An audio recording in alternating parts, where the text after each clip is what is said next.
Here we have an example of a back stitch, and it is done by hand.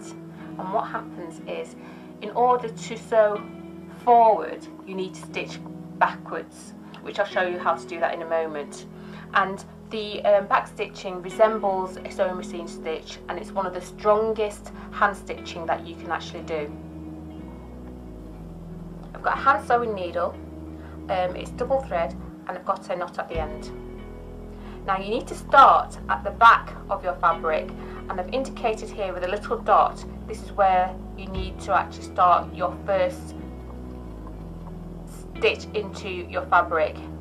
And remember, you're going to be working backwards, so you're kind of like working from right to left. Then put your needle back down, and then you're going to flatten your needle against the back of your fabric, and you're going to come a few millimeters away from your first insertion into the fabric. And pull. Now there you have your first back stitch.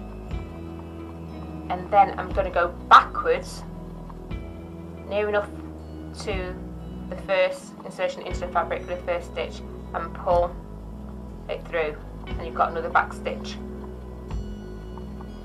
And remember, I'm working from the back of my fabric, and you're going to keep as much as you can in a straight line. So I've come through, gliding my needle through, pull back into the original stitch, pull, you've got your stitch. So you remember, you're working backwards but also moving forwards. I'll do one more. In my fabric, up, back,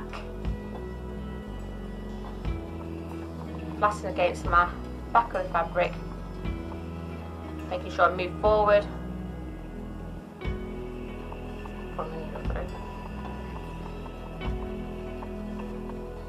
And that is how you do a back stitch.